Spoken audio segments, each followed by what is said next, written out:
പ്രിയമുള്ളവരെ, വചനജ്വാല 1410 ദിനത്തിലേക്ക് പ്രവേശിക്കുന്ന ഇന്ന് ജൂലൈ 11 വെള്ളിയാഴ്ച എല്ലാവർക്കും സുന്ദരമായ ഒരു സുപ്രഭാതം ആശംസിക്കുന്നു.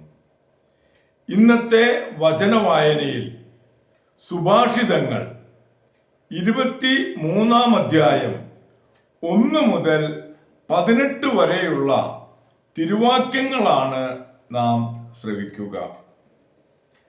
ഭരണാധിപനോടൊപ്പം ഭക്ഷണത്തിനിരിക്കുമ്പോൾ നിന്റെ മുൻപിലുള്ളതെന്തെന്ന് ശ്രദ്ധിക്കുക.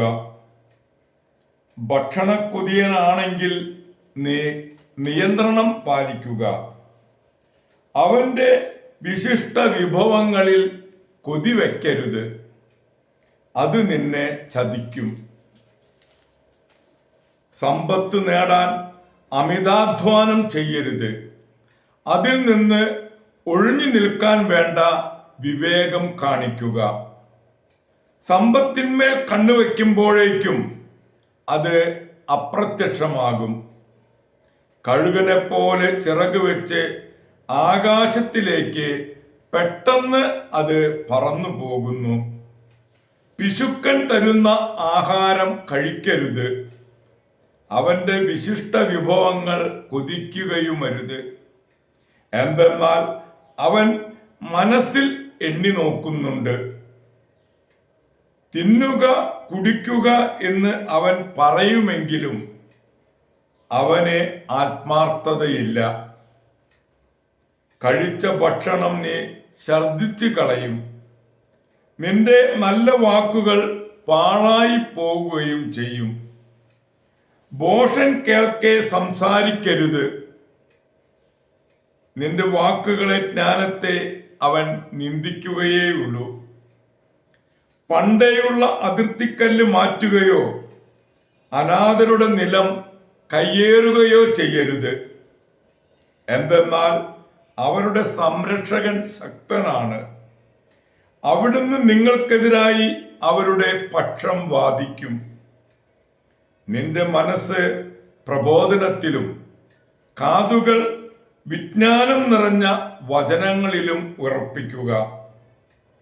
കുട്ടിയെ ശിക്ഷിക്കാൻ മടിക്കേണ്ട, വടികൊണ്ട് അടിച്ചെന്ന് വെച്ച് അവൻ മരിച്ചു പോവുകയില്ല.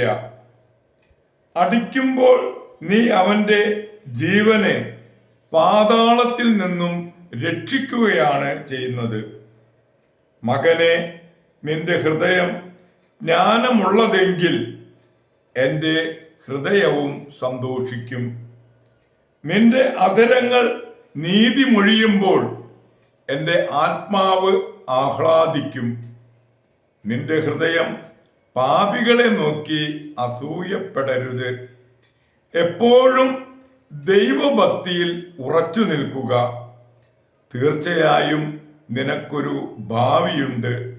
നിന്റെ പ്രതീക്ഷയ്ക്ക് ഭംഗം നേരിടുകയില്ല. ദൈവത്തിൻ്റെ തിരുവചനമാണ് നാം ശ്രവിച്ചത്. പ്രിയമുള്ളവരെ, ആഗോള സഭയിൽ ഇന്ന് വിശുദ്ധ ബെനഡിക്റ്റിനെ അനുസ്മരിക്കുന്ന പൊൻസുദിനമാണ്. വാച്യാർത്ഥത്തിലും യാഥാർത്ഥ്യത്തിലും അനുഗ്രഹീതനായ ബെനഡിക്റ്റ് ഇറ്റലിയിൽ നോർച്ചിയ എന്ന പ്രദേശത്ത് 480 ജനിച്ചു. റോമായിൽ പഠനം ആരംഭിച്ചു. എന്നാൽ റോമൻ യുവാക്കളുടെ സുഖലോലുപതയോട് പൊരുത്തപ്പെട്ടു പോകുവാൻ സാധിക്കാതെ വന്നതിനാൽ അദ്ദേഹം സുബിയാക്കോ പർവ്വതനിരകളിൽ ഒരു ഗുഹയിൽ 3 വർഷത്തോളം താമസിച്ചു. റൊമാനോസ് എന്ന ഒരു സന്യാസിക്ക് മാത്രമേ ബെനഡിക്റ്റ് എവിടെ ആയിരുന്നു എന്ന് അറിയാമായിരുന്നുള്ളൂ. അദ്ദേഹമാണ് ബെനഡിക്റ്റിന് വസ്ത്രവും ഭക്ഷണവും നൽകിക്കൊണ്ടിരുന്നത്. കാലാന്തരത്തിൽ അദ്ദേഹത്തിൻ്റെ വിശുദ്ധിയെപ്പറ്റി കേട്ടറിഞ്ഞ് പലരും വന്ന് അദ്ദേഹത്തിൻ്റെ കൂടെ താമസിക്കാൻ തുടങ്ങി. അങ്ങനെ പാശ്ചാത്യ സന്യാസമുറയ്ക്ക് ആരംഭമിട്ടു. അദ്ദേഹത്തിന്റെ നിയമങ്ങളുടെ കാർക്കശ്യം ചില ശിഷ്യന്മാർക്ക് അസഹനീയമായി തോന്നുകയും അവർ ബെനഡിക്റ്റിനുള്ള ഭക്ഷണം വെച്ചിരുന്ന കോപ്പായിൽ വിഷം വയ്ക്കുകയും ചെയ്തു. ബെനഡിക്റ്റ് ഭക്ഷണ പദാർത്ഥങ്ങൾ ആശീർവദിച്ചപ്പോൾ കോപ്പ തകർന്നു വീണു. ബെനഡിക്റ്റ് യുവാക്കളുടെ ക്രിസ്തീയ വിദ്യാഭ്യാസത്തിന് വേണ്ടി സ്കൂളുകൾ തുടങ്ങി. അവയുടെ വിജയം കണ്ടിട്ട് അസൂയാലുക്കൾ വർദ്ധിച്ചു. 28 വർഷം സുബിയാക്കോയിൽ താമസിച്ചതിനിടയ്ക്ക് 12 അംഗങ്ങളുള്ള 12 ആശ്രമങ്ങൾ അദ്ദേഹം സ്ഥാപിച്ചു. ഓരോ ആശ്രമത്തിലും ഓരോ സുപ്പീരിയർ ഉണ്ടായിരുന്നു. അക്കാലത്ത് പ്ലാസിഡ്സ് എന്ന ശിഷ്യന്റെ പിതാവ് മോന്തെ കസീനോ ബെനഡിക്റ്റിനെ ദാനം ചെയ്തു.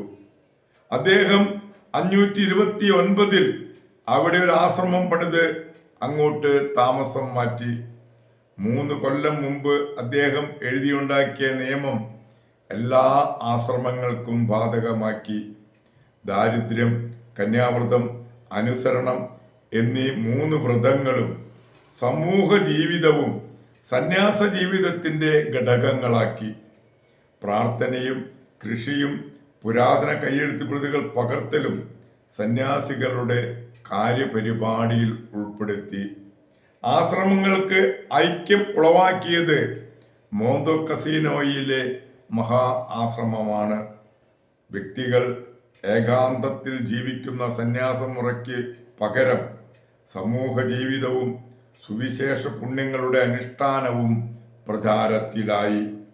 പ്രാർത്ഥന, പഠനം, കൈത്തൊഴിൽ എന്നിവ സന്യാസികളുടെ ജീവിതത്തിൽ സ്ഥാനം പിടിച്ചു.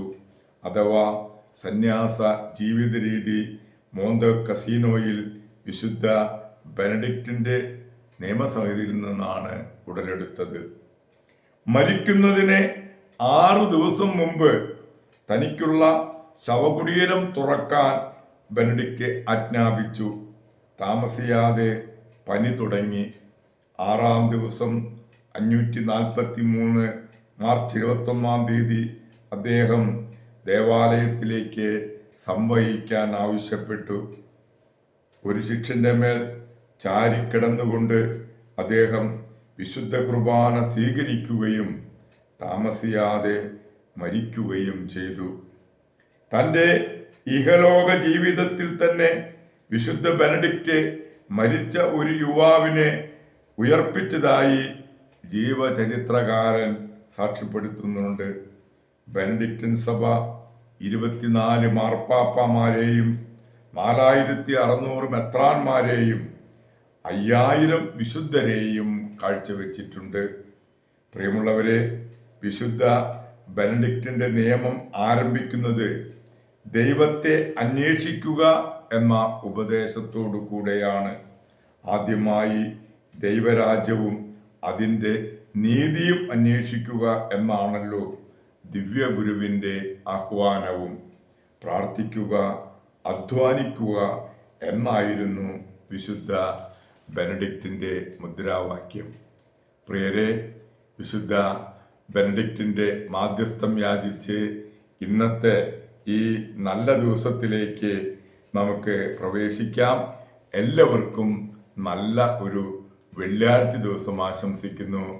ദൈവം നമ്മെ ഓരോരുത്തരെയും സമൃദ്ധമായി അനുഗ്രഹിക്കട്ടെ.